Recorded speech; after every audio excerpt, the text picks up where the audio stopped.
Peoples के राष्ट्रीय अध्यक्ष रामवीर चौहान जी हमारे साथ हैं और देखा जाए तो इस समय पूरे देश के अंदर ऐसी शर्मसार करने वाली घटनाएं हो रही हैं जो नहीं होनी चाहिए इस देश के अंदर। क्या लगता है इस देश के अंदर जो घटनाएं हो रही हैं उसके विषय में कुछ कहेंगे?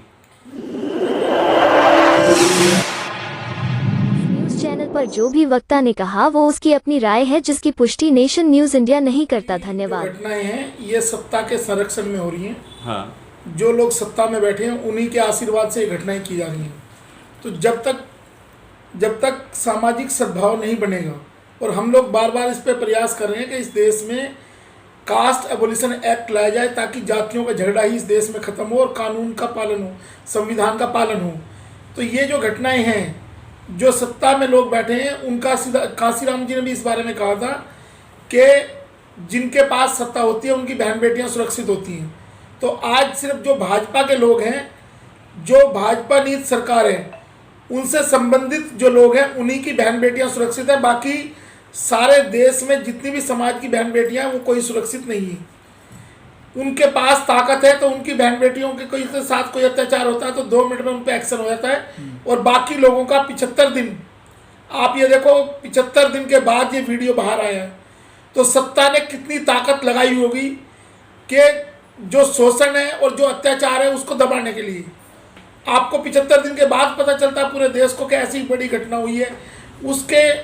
और सबसे शर्म की बात यह है कि जो कारगिल युद्ध में हमारे जवान थे जिन्होंने अपनी आहुति दी या जिन लोगों ने वहाँ फाइट की, उनकी परिवार की महिलाओं के साथ इतना बड़ा अत्याचार हुआ। और इस देश के प्रधानमंत्री और इस देश के रक्षा मंत्री अपने मुंह में दही जमा के बैठे हुए हैं, एक शब्द भी उनके मुंह से नहीं निकलता। और जब ये वीडियो बाहर आया तो 36 सेकंड की बात उन्होंने कह के ख़त्म कर दी ताकि देश में उस पर ना चल सके बातचीत। देखा जाए इस मुद्दे पे जहां भारतीय जनता पार्टी अपने आप को घिरा महसूस कर रही है, वहीं वो तमाम तरह के स्टेटमेंट बिहार की घटनाओं के बारे में, राजस्थान की घटनाओं के बारे में, अन्य राज्यों की घटनाओं के बारे में लोगों को अवगत करा रही है और मीडिया इसमें साथ दे रही है। क्या कहेंगे इस बात को लेकर? देखिए, मैं आपके सामने, आपकी अपनी पार्टी पीपल्स का बिल्कुल क्लियर स्टैंड है। आपकी अपनी पार्टी पीपल्स इस देश में कास्ट एबोलिशन एक्ट लाना चाहती है जी। जातियों के नाम पे जो शोषण और अत्याचार है, जो टॉर्चर किया जा रहा है लोगों को, उसकी समाप्ति तभी होगी जब इस देश में कास्ट एबोलिशन एक्ट आएगा। जो लोग जातियों के नाम पे अपने आप का सम्मान महसूस करते हैं और दूसरी जाति के लोगों को अपमानित महसूस कराते हैं, ऐसी व्यवस्था को परिवर्तित करने का ही लक्ष्य आपके अपनी पार्टी पीपल्स का है। और इस देश में घटनाएं एक राज्य नहीं, समूचे भारत में ये घटनाएं होती हैं, लेकिन कुछ को वहाँ की राज्य सरकारें दबा देती हैं। जो लोगों के सामने आ जाती हैं उन्हीं घटनाओं का जिक्र होता है। इसके अलावा लाखों घटनाएं हैं जो रिपोर्टेड ही नहीं हो पाती हैं। सर, जिस तरीके से आप कह रहे हैं जाति कानून बनना चाहते हैं, जाति कानून बनना चाहिए, एट्रोसिटी का भी तो कानून बना था सर, दलित उत्पीड़न का, लेकिन उस जो चलाने वाले हैं उनकी नीयत ठीक नहीं है। तो क्या कास्ट एबोलिशन जब बनेगा तो नीयत तो उनकी एक ही रहेगी ना सर? देखिए, कास्ट एबोलिशन और एट्रोसिटी ऑफ SC/ST एक्ट दोनों अलग चीज़ें हैं। एट्रोसिटी ऑफ SC/ST एक्ट में कुछ क्लास हैं, उन क्लास को जो अपोजिशन की जो क्लासेज हैं वो उनका शोषण करती हैं। लेकिन कास्ट एबोलिशन होगा फॉर एवरी इंडियन, उसमें कोई क्लासिफिकेशन नहीं होगा कि ये अपर कास्ट है, ये लोअर कास्ट है, ये SC है, ये ST है। सभी इंडियंस के लिए कास्ट एबोलिशन एक्ट होगा। कोई भी आदमी अपनी जाति पे गर्व नहीं करेगा और ना ही जाति के आधार पे आधारित सामाजिक व्यवस्था होगी। इसलिए हमने कास्ट एबोलिशन की बात की है कि जब ये व्यवस्था परिवर्तन होगा, अगर आज आप 3 तलाक की बात करते हैं, 1400 साल पुरानी व्यवस्था खत्म हुई है। 1400 साल पुरानी व्यवस्था के लिए आपने कानून बना के समाप्त कर दिया है।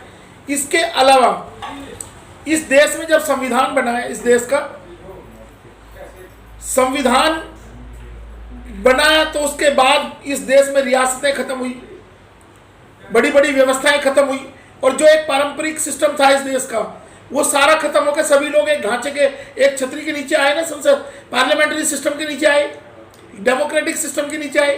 तो कास्ट एबोलिशन एक्ट आएगा तो ये सारी एट्रोसिटी, ये जो सिस्टम है एट्रोसिटी का, इस पे बहुत बड़ा अंकुश लगेगा। सर, वर्तमान में जो सरकार है वो संविधान को ही चेंज करना चाहती है और उन्होंने जो पूरी जो पोपगंडा है वो बना के तैयार कर दिया है। तो सर वो जाति और अन्य कानून कहाँ इसमें काम आएंगे?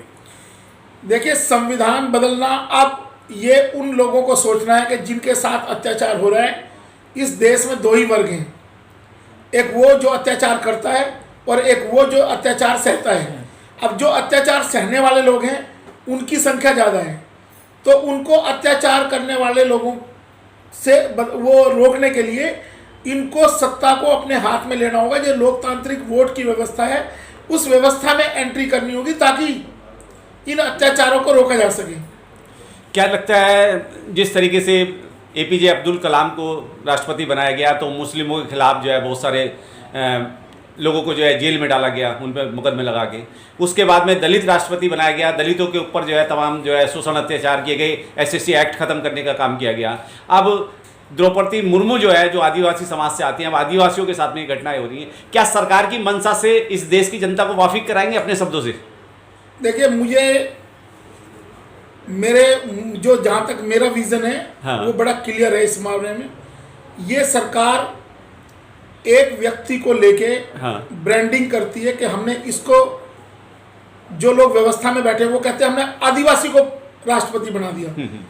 अगर राष्ट्रपति बनने के बाद भी वो आदमी आदिवासी है, राष्ट्रपति बनने के बाद भी वो व्यक्ति दलित है, अगर राष्ट्रपति बनने के बाद भी कोई आदमी ओबीसी है, तो ऐसी व्यवस्था जो उसको भारत के राष्ट्रपति के तौर पे एक्सेप्ट नहीं करती है, वो व्यवस्था आपके साथ न्याय कैसे करेगी? आप कैसे न्याय की उम्मीद करोगे? आपके समाज के साथ वो न्याय कर रही है जब राष्ट्रपति बनने से पहले ही आपको आदिवासी बता दिया गया, राष्ट्रपति बनने से पहले ही आपको दलित बना दिया गया, जो आज जिसके सिग्नेचर से पूरे देश का शासन चल रहा है, और वो आदमी उसको आप दलित बता रहे हैं।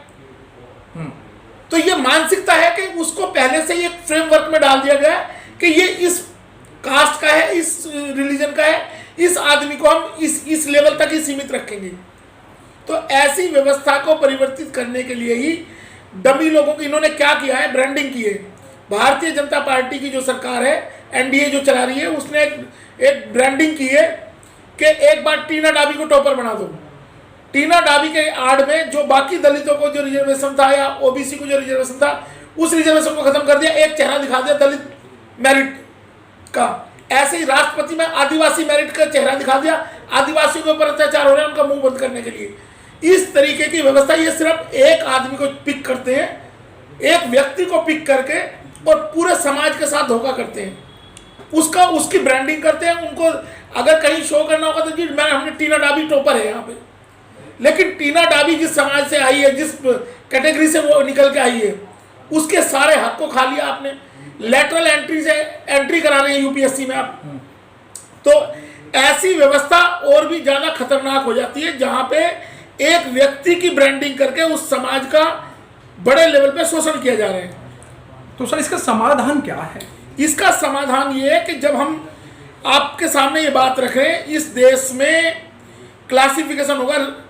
क्लासिफिकेशन ये होगा कि जो जातियों पे आधारित व्यवस्था है, जातियां समाप्त करके जातियों के आधार पे आपका काम तय किया जाता है। आपका जन्म से ही तय हो जाएगा कि आपको क्या काम करना है। एक बच्चा अगर कोई नाई का काम करता है तो उसके घर में जो बच्चा पैदा होगा उसका काम पहले ही रिजर्व कर दिया जाता है। अगर वो बच्चा कुछ और काम करना चाहे तो वो कहेंगे नहीं, तू तो नाई का ही काम करेगा। ऐसे ही कोई अगर किसी चमार के घर में बच्चा पैदा होगा तो उसका काम चमड़े का ही होगा। तो ऐसी व्यवस्था को खत्म करने के लिए जन्म आधारित कर्म, जन्म आधारित प्रोफेशन, उसको खत्म करने के लिए जाति उन्मूलन कानून की हम काम करें ताकि ये लोग संगठित होकर संसाधनों के लिए काम करें।